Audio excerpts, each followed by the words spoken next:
What is? I heard the piano playing by itself downstairs, and I found Callie on the floor of her room by her crib. Well, maybe she climbed out of her crib. Has she ever done that before? It really, to me, felt like this adult drama played through as a horror movie, and then you have these humorous elements, which I'm always interested in, with Specs and Tucker arriving, and I think that's always interesting, putting this real dramatic story, then in walks these two guys.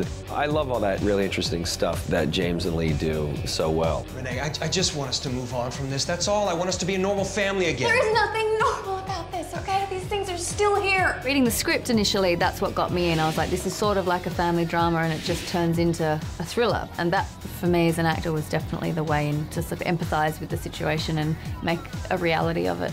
Whatever she did, it worked. Dalton woke up. And what happened after your son woke up? I've always thought that if you care about the people, you care about what happens to them, then you get really frightened for them. I just think it heightens everything. And the fact that James was doing a character-oriented type of thing and not doing CGI and doing it on the set, the way they used to do horror films versus what they've become. Renee. I'm right here. What?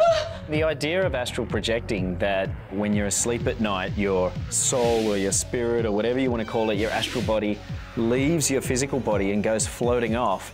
That's kind of a cool concept, and it's something that we thought it was essentially the idea of your soul leaving your body and going off exploring is the perfect conceit for a horror film.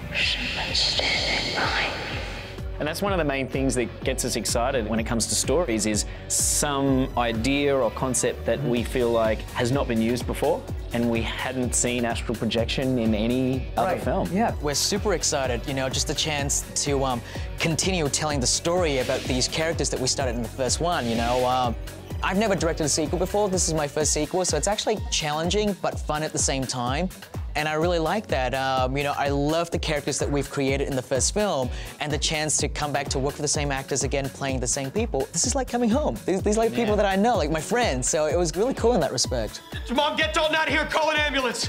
James talked about using really human elements of comfort that we all have. Our family, our bedroom, our children, our front door, our piano, things that give you joy, and then kind of turning them on their head. And it was clear when he was doing that, we knew he was going to lure people in.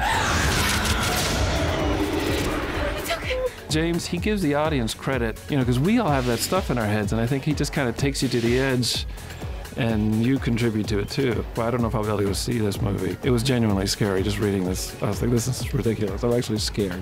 This is my room!